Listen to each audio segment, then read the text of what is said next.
Every thought you hold is not silent, it transmits. Every emotion, every unspoken tension, every unfinished sentence inside you radiates a signal that the world reads before you even speak. You are not walking through life, you are broadcasting through it. Constantly, invisibly, precisely. That's why people react to you before they even know you. Why rooms feel different depending on who's in them. Why sometimes you sense a person's chaos before they open their mouth. You're not guessing their mood. You're reading their frequency broadcast. Because energy doesn't hide. It translates. Your body is the transmitter. The nervous system is the signal tower. And your mind, the frequency dial. Every belief you hold sets the tone of your broadcast. When you spiral into anxiety, the frequency becomes erratic.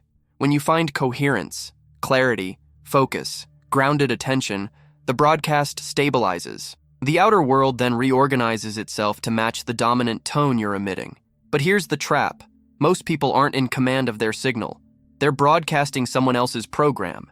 Emotions absorbed, narratives repeated, fears downloaded from the collective static.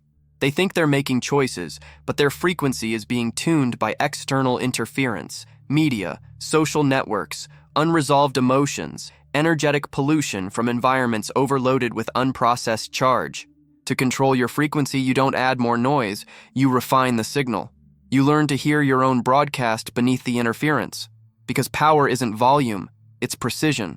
And when you finally recognize that your thoughts are not private, that every internal state is a transmission affecting the entire field, you stop living reactively. You begin tuning consciously. That's the shift, from being an accidental transmitter to a deliberate broadcaster of reality. Every signal you emit travels through an invisible medium, the collective field of information that connects every nervous system on the planet. It's not mystical, it's electromagnetic. Your brain and heart generate measurable fields, extending several feet beyond your body, constantly encoding emotion into frequency. When two people meet, these fields overlap, and their broadcasts interfere, creating resonance or static. That's why harmony feels effortless, and conflict feels like noise. The deeper layer is this. Your frequency isn't determined by what you say you want. It's determined by the charge you carry. The charge is emotional current trapped inside your system, recorded by every experience that once overloaded your nerves. Unresolved anger, shame, fear. Each becomes a signal loop, replaying subconsciously until discharged. So even if you visualize peace, the field still transmits the vibration of tension. The outer world mirrors not your intention, but your unresolved circuitry. Energy obeys coherence. When your nervous system is regulated, signals travel cleanly. When it's fragmented, you broadcast mixed frequencies. Desire and doubt, courage and fear, expansion and defense. That's why results appear inconsistent. Your signal is sending two commands at once. You can't broadcast clarity while still vibrating confusion. The hidden mechanism of power is this feedback loop between emotion, frequency, environment, reflection. Whatever you emit, the field amplifies, returns, and replays until you recalibrate the source code inside your body. That's the reason people repeat patterns. Not because fate demands it, but because their field is broadcasting the same unresolved pattern over and over. Every emotional event is a voltage spike. If you don't ground it, it stays trapped in your circuitry, shaping your next broadcast. That's why grounding, breathing, stillness, the simplest acts, are not relaxation tools, they're signal maintenance. They clear interference. Here's the part most people never realize. Energy is not personal, it's programmable. Every emotion, every thought is code, data with a charge. And when you understand that, you stop taking your feelings as truth and start reading them as signals asking to be tuned. You are not a passive participant in the field. You are an active broadcaster in constant feedback with reality itself. Each moment is an update to your signal. And if you don't consciously program that signal, something else will. The field never goes silent. It only changes who's in control of the broadcast. People love to say, energy just attracts energy. But that's not what's happening. You don't attract anything. You broadcast a frequency that reorganizes reality around it. The universe isn't handing out rewards for positive thinking, it's mirroring coherence. What you experience is not what you wish for, but what your field can stabilize without distortion. The myth of attraction is what keeps most people stuck. They try to manifest from the mind, sending out mental requests while the body is still vibrating fear. The frequency becomes incoherent, like trying to transmit a song through a broken speaker. The message doesn't reach the field intact. And then they call it failure, when in truth, it's just static in the signal. Let's ground this in something real. Imagine this. You're preparing for a difficult conversation, a boundary you've avoided for months. You rehearse what you'll say, but the moment arrives and your voice trembles, your chest tightens, your mind blanks. What happened? Your energy broadcast changed. The emotional charge of fear hijacked the transmission. The words were ready, but the frequency behind them collapsed. The other person didn't just hear your hesitation. They felt it. The field translated your internal instability instantly. This is how most human communication happens. Not through words, but through resonance. 90% of what people respond to isn't content, it's frequency. That's why confidence can silence a room, and self-doubt can make even truth sound unconvincing. The nervous system reads vibration before it processes language. The myth says, just think positive. The truth says, regulate your broadcast. It's not what you imagine that shapes outcomes. It's what your field can sustain under pressure. The nervous system doesn't lie. When it's overloaded, it distorts every transmission. When it's grounded, your frequency becomes laser precise, and the world can't help but organize around that clarity. Think of your body as a transmitter tower. If the grounding cable is loose, the signal flickers. When it's connected, even the faintest message reaches miles. That's coherence, emotional charge converted into clean current. So when your reality loops, repeating old scenes in new costumes, it's not punishment, it's feedback. The field is replaying your frequency until you stabilize it. And here's the twist. Once you understand that, repetition becomes your teacher, not your trap. Because the signal that frustrates you today is the same one that will free you when tuned correctly. Power doesn't come from intensity, it comes from stability. The nervous system is the motherboard of your energetic signal. Every frequency you emit depends on its calibration. When your nerves are overloaded, your signal scatters. When your body is calm but alert, your field becomes coherent, magnetic, and clear. You can think of it like a radio tower during a storm. The tower doesn't stop broadcasting when the wind hits, but if the internal circuit's short, the signal cuts out. Emotional turbulence does the same thing. When adrenaline floods your system, your transmission loses bandwidth. Thoughts scramble. Words distort. You lose precision. That's why calm people often look powerful. They're not louder. Their signal carries farther because it's stable. The nervous system has two main states, survival and creation. In survival, the body contracts. It routes all energy into defense, fight, flight, or freeze. In that state, your field tightens, your frequency compresses, and your perception narrows. You broadcast resistance and the environment reflects it back. In creation, the body opens. Energy flows toward expression, not protection. Your signal expands, your awareness widens, and your frequency harmonizes with potential instead of threat. Most people live between these two, flickering constantly. Creation one moment, contraction the next. That flicker drains energy, creating fatigue, confusion, and a sense of inner noise. The fix isn't thinking positive, but learning to regulate the circuitry. Here's a 45-second practice that reboots the signal. Inhale slowly through the nose for 4 counts. Feel the chest and lower ribs expand outward. Hold for 2. Exhale through the mouth for 6 counts. Long, steady, deliberate. On that exhale, imagine releasing static from the edges of your field, like dust leaving an electrical line. Do it 3 times. The rhythm itself resets the body's electromagnetic coherence. When your breath lengthens, your nervous system receives the signal that you're safe. That safety becomes your new frequency base. From that base, focus becomes natural.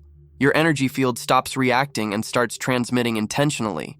This is how you stabilize power, not by forcing control, but by generating coherence. Calmness is not weakness, it's bandwidth. When your signal stops flickering, reality stops glitching. Because the outer world isn't testing your patience, it's testing your stability. And every time you stay grounded in turbulence, the field reads that as mastery and mirrors it back as alignment. Emotion is not the enemy, it's voltage.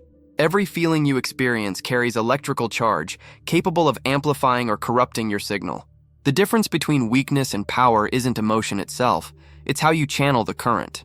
Most people burn under their own charge because they never learned to conduct it. Anger becomes destruction instead of propulsion. Fear becomes paralysis instead of focus. Sadness becomes collapse instead of release. But the truth is, each of these states holds raw frequency potential. Emotion is just energy in translation, pure current waiting for a command. Imagine electricity flowing through a cable. If the wiring is frayed, the current sparks wildly, dangerous and wasteful. But if the wire is insulated, the same current powers an entire city. That's your emotional field. The body is the wiring. When your emotional charge runs through an unstable nervous system, it leaks, shocks, or burns you. When the system is grounded, that same charge turns into precision, the power to speak truth without violence, to act decisively without fear, to move energy without chaos. Anger, when transmuted, becomes boundary strength. Fear, when faced, becomes awareness. Grief, when allowed, becomes purification. These are not poetic metaphors. They're energetic mechanics. Each emotion carries a distinct frequency band, and the moment you stop resisting it, the frequency stabilizes and returns to usable current. Let's make it tangible. You've just had a confrontation. Words sharp, adrenaline high. Your hands shake afterward. That trembling isn't weakness, it's excess current trying to ground. Most people suppress it, freeze, or scroll to distract. Instead, try this. Stand, exhale through the mouth, as if releasing pressure. Feel the charge drain from your palms and feet into the floor. Let the breath guide it. In seconds, you'll notice the mind clear, because energy that's grounded stops looping in thought. Emotion weaponized unconsciously controls you. Emotion harnessed consciously powers you.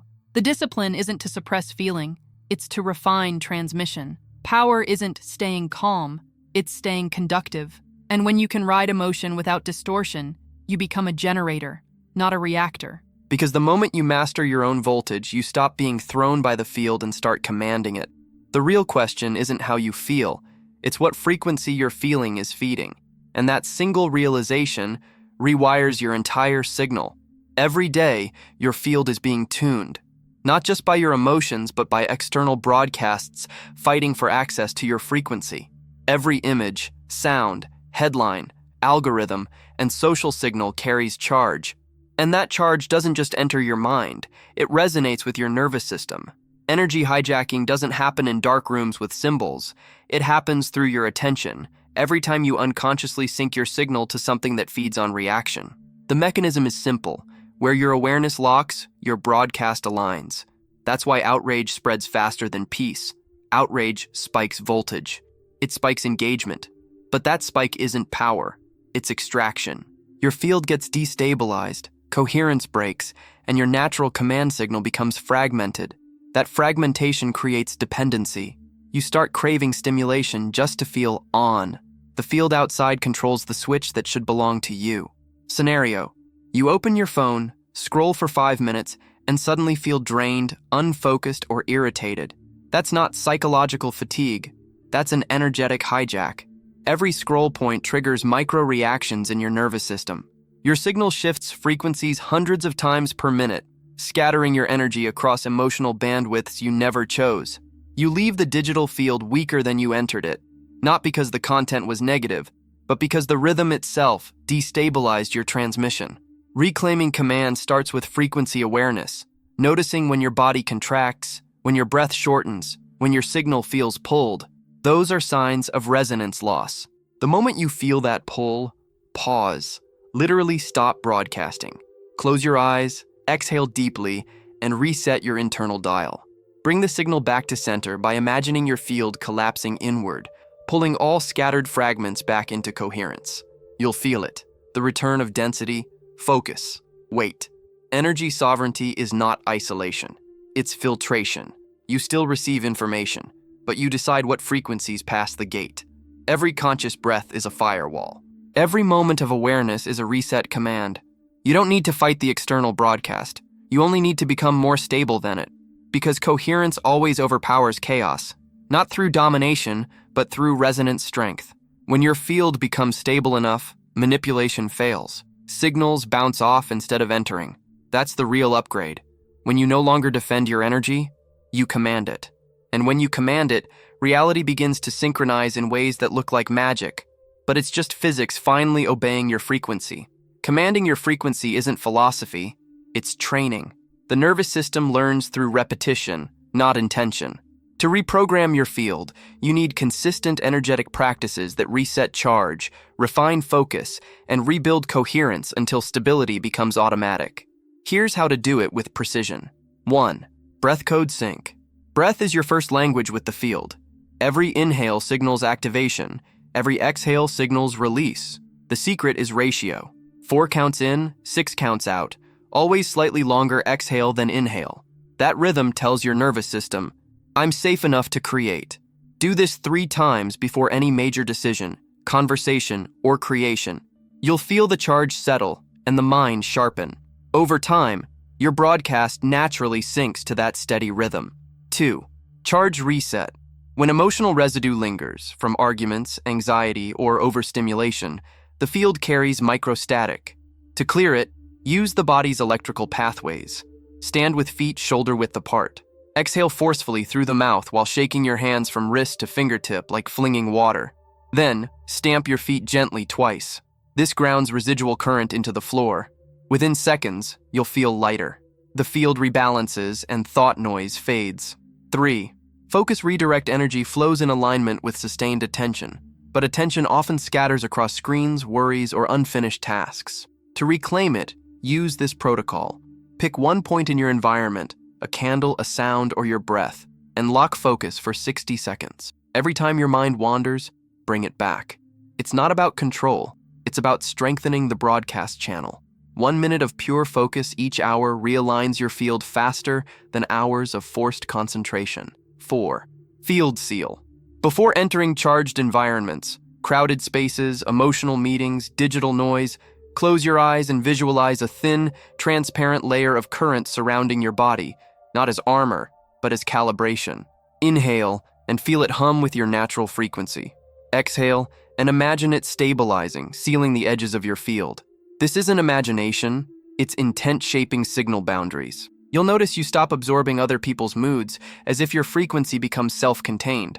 Have you ever felt your mood change the instant you entered a room, before anyone spoke? That's your field responding to resonance. Tell me your most vivid moment like this in the comments. Every tool above serves one command: coherence over chaos. The moment your body, breath, and focus move as one, your signal becomes pure broadcast, impossible to distort. You stop sending mixed frequencies and your environment starts mirroring cleanly. Because once you control the frequency, the field can't help but obey the signal. Every system has vulnerabilities, and your energetic field is no different. The stronger your signal becomes, the more subtle the traps that can fragment it.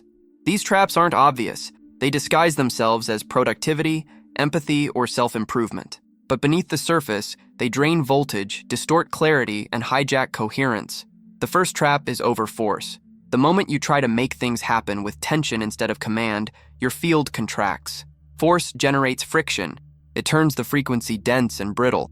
You may still get results, but they'll come with exhaustion because the current isn't flowing, it's grinding. True influence never strains. It emanates. The second trap is energetic leakage. Small, unnoticed openings where your power drains. You'll recognize it in moments when you replay old conversations, explain yourself to those who've already decided, or scroll through noise you know doesn't serve you. Each micro-engagement siphons charge from your broadcast. A clear field requires ruthless selection, what deserves your signal and what doesn't. Then comes the split signal trap. This one's subtler. It happens when your intention and your emotional frequency contradict each other. You say you're ready to move forward, but deep down, you're still broadcasting attachment to what's behind. The field reads both messages and mirrors confusion. The result feels like stagnation, not because nothing's happening, but because two opposing frequencies are canceling each other out. Another trap hides behind empathy. Absorbing the energy of others feels compassionate but unchecked. It fragments your own coherence. Resonance is healthy. Absorption is interference. You can witness someone's pain without carrying their signal. That's not detachment. It's mastery of boundaries at the energetic level. Here's how to transmute these traps in real time. The moment you feel tension building, pause. Inhale deep, exhale longer, and imagine your field widening instead of hardening. Let the breath melt the contraction. Then mentally state, command clear. That single phrase is a frequency anchor. It instructs your nervous system to reset alignment. Power isn't gained by adding pressure. It's restored by removing interference. The cleanest broadcast is always the quietest, not because it's weak, but because it's uninterrupted. When you move through the world with a stable field, obstacles stop feeling like attacks. They become diagnostic, showing you where your energy is leaking or splitting. The field is not testing you, it's calibrating you, and every distortion you correct strengthens the signal that defines who you are becoming. Real mastery begins when the practice leaves the meditation cushion and enters motion, when your coherence holds steady while the world moves fast. Integration means you don't pause life to align energy. Alignment becomes the way you live. Every action, every conversation, every decision is a chance to test broadcast stability. The goal is not to stay calm, it's to stay conductive while moving. That's how the field knows you're ready for expansion, when coherence remains under movement. Start with awareness in transition. Notice the small energetic shifts that happen when you walk from one environment to another, from your home to your workplace, from silence to noise, from solitude to social energy. Each environment carries its own frequency band. Most people unconsciously adapt to whatever field they enter, losing internal command. You're going to do the opposite. Hold your frequency constant. As you move, breathe through the diaphragm, and imagine your field traveling with you like a silent current. Don't match the room. Let the room adjust to you. Next, bring coherence into communication. When you speak, let your words ride the current of your breath, not your adrenaline. People don't remember phrases, they remember frequency. If your signal is clear, even a few words create impact. That's why silence often feels powerful. It's a broadcast of unfragmented energy. Integration also means recalibrating in micro moments. Every time you catch yourself reacting, pulse racing, shoulders tightening, that's not failure, it's feedback. Pause, one breath, one command, return to frequency. You'll feel the entire field respond. The charge diffuses, the transmission steadies. You're no longer in reaction. You're back in broadcast. There's a phenomenon that happens as coherence becomes your baseline. Time itself begins to bend around you. Tasks finish faster. People sync with your rhythm. The external pace no longer overwhelms you because your internal current is stronger than the environment's pull. That's what ancient texts called moving without moving. You're not pushing through reality, you're pulsing with it.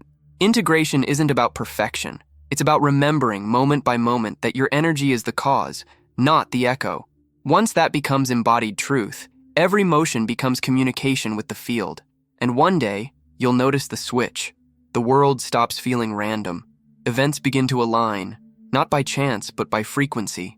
That's when you realize coherence doesn't just stabilize your life, it steers it. And from that point on, the real power isn't what you do next. It's who you're broadcasting as while you do it.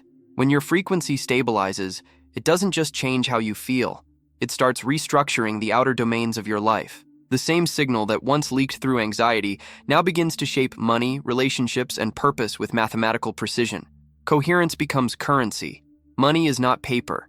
It's motion, energy in transactional form. It flows toward fields that emit reliability and precision. That's why desperation repels it. The frequency of lack says, "I don't have enough," and the field mirrors that truth back relentlessly.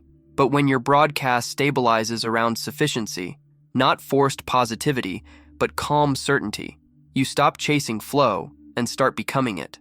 Opportunities appear not as luck, but as alignment. Your frequency opens circuits that were previously jammed by interference. Relationships operate on the same law. Every interaction is frequency feedback. You don't attract certain people. You synchronize with them. When your signal rises in coherence, those vibrating at dissonant frequencies either recalibrate or fade away. It's not rejection. It's resonance sorting itself. The most magnetic people aren't the loudest or most expressive. They're the ones whose nervous systems stay steady while others spike. Their calm becomes gravity. Scenario: imagine you walk into a negotiation or even a date. You've already done the inner work. Your breath is even. Your field grounded. The other person feels it instantly. Without realizing why, their nervous system begins to regulate to your rhythm. You're no longer convincing anyone. You're leading their frequency into coherence. That's energetic authority. Influence through stability, not force. Purpose follows the same path. When your frequency is fragmented, purpose feels like confusion, endless searching. But when your field stabilizes, clarity doesn't arrive as an idea. It emerges as a pull. You start feeling the gravitational line of what your energy was designed to broadcast. Every coherent person radiates a signature, an exact tone that magnetizes the people, ideas, and situations needed to amplify it. That's how energy translates into destiny, not through wishful thinking, but through consistency of signal. Your outer life always mirrors the architecture of your inner frequency. The more stable your internal current, the more reality arranges itself into precision. Money, love, and purpose stop being separate pursuits. They become extensions of the same signal. Because coherence doesn't create success in one area, it creates symmetry across all of them.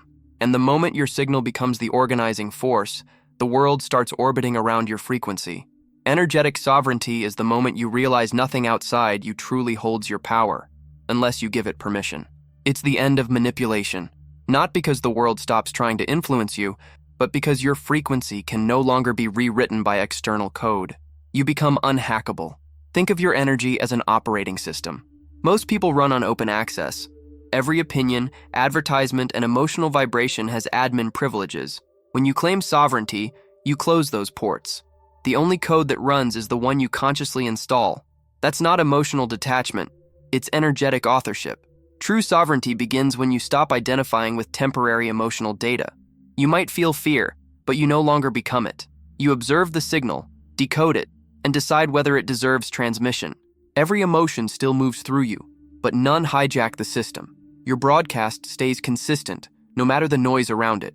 This state is not cold, it's luminous. You can walk into chaos and remain coherent. You can listen to someone's pain without absorbing it. You can feel intensity without losing signal precision.